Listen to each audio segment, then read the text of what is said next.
Guys, it's your girl Tina. I want to go ahead and shout out Sarah Acosta. Sarah sent me this email, y'all, and when I saw this email, like, I literally almost cried because I am such a huge JEM and the Holograms fan. If you guys know, I had talked about it in my drama life when I was in the hospital back in 2nd grade. That's what me and my roommate used to watch in the hospital, was JEM and the Holograms, and it meant a lot to me. This is one of my favorite cartoons of all times. I recorded all the episodes. It's on my DVR on the Hub station, and I also watched it on YouTube from time to time, okay?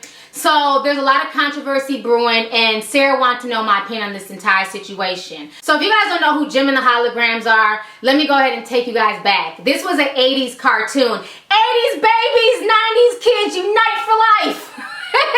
So this was an 80s cartoon. It aired from 1985 to 1988. So we were shorties when this came out, okay? But every morning before school, I would get up and I would watch JEM and the Holograms. And like I said, when I was in the hospital, my ass was watching JEM and the Holograms from the hospital bed, okay? So we would watch this cartoon, and this cartoon was just one of the best cartoons at the time. It followed the life of a young woman. Her name was Jerica Benton, and her father had recently died. Her father left her this, music company. So she decided to form a band. But Jerica Benton being the main character, she also had these special earrings that when she touched them, she'd be like, change me to JEM Synergy. And she would touch her little earrings and she would turn to JEM. And JEM was like the head singer for the Holograms. I think the coolest part about JEM and the Holograms were the fact that they were all different races. Jerica Benton was a blonde-haired, blue-eyed, chick, and then she had her sister Kimber, and she was the redhead. But you had Aja, who was the Asian girl, and my favorite was Miss Shana. Shana was dark-skinned. She rocked purple like no one else, honey, and she had natural hair, and her natural hair was purple. And I think that's probably why I like purple so much to this day, because Shana rocked the hell out some purple, and it looked so good on her skin tone. And you guys know purple is my favorite color, okay? So when I heard about this movie being filmed, I was so happy, but literally when Sarah sent me that email, my heart was crushed, because I'm like, what? I cannot believe this. So this is the controversy. The controversy is that basically everybody else looks like their original character. But when you see Shana, once again, Hollywood done played the okie doke. They done went and got a biracial, racially ambiguous chick to play dark-skinned, natural hair Shana.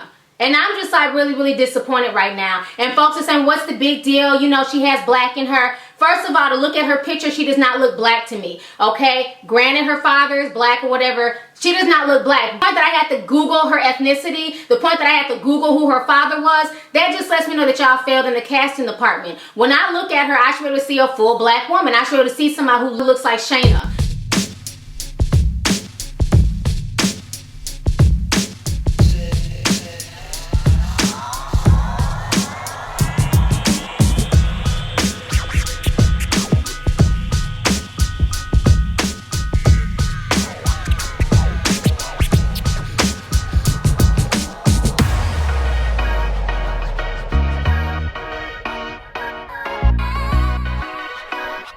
And that's the thing that just bothers me. It's like whenever it comes to black characters, especially dark-skinned characters, it's like they go out their way to cast people who look nothing like the damn characters. They did the same thing with Zoe Saldana when basically they made her dark-skinned. They gave her an afro wig to play Nina Simone. It's like, why not just get a dark-skinned woman who's natural and have her play Nina Simone? Why do they have to do this? Why do they have to take a racially ambiguous chick, make her darker, give her purple natural hair, as opposed to just using somebody who's around my skin tone?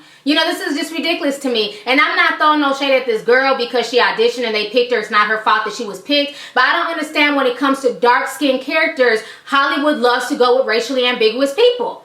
This is insane to me. And that was the whole point of JEM and the Holograms. It was a racially mixed group. Every little girl out there in the 80s had somebody to look up to in these characters. The Asian girls had Aja. The redheads had Kimber. The white girls had, Jerica Benton. And we had Shana. How y'all gonna take Shana and make her look something totally different? Shana was fierce. She was proud of her natural hair. Don't get it twisted. There were other black characters that would come onto the show, but they all had weaves and stringy hair and stuff like that. Shana kept it real. She got her hair done once a week at the shop, and she had a black boyfriend, and they used to kiss. And I was like, ooh, Shana and her boyfriend kissing.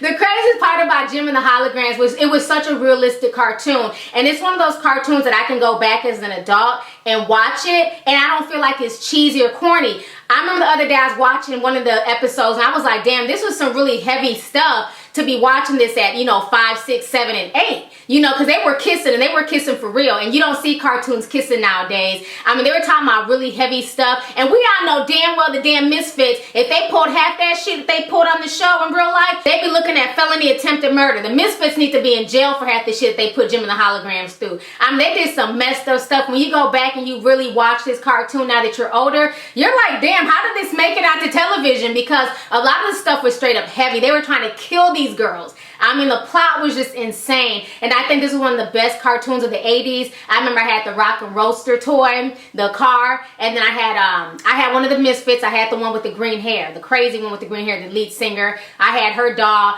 But the thing is, the dolls weren't as popular because they were really big and they were awkward looking. They weren't as pretty and graceful as Barbie. So their dolls didn't sell as well. But the cartoons will always hold a special place in my heart. And I, for one, am really disappointed that they chose not to go with somebody who looked more like Shana. And that, to me, in the words of Jem, is truly outrageous. I mean, this shit makes no damn sense whatsoever. Anyways, go ahead and leave a comment. Let me know your thoughts on this controversy. How do you guys feel about the Jem and the Holograms movie coming to theaters? And then how do you feel about them casting Aurora Perrineau to play Shana as opposed to casting a dark-skinned girl and somebody with more natural hair to play the character that we all know and love from the 80s? So let me know your thoughts on this entire situation. All right, deuces.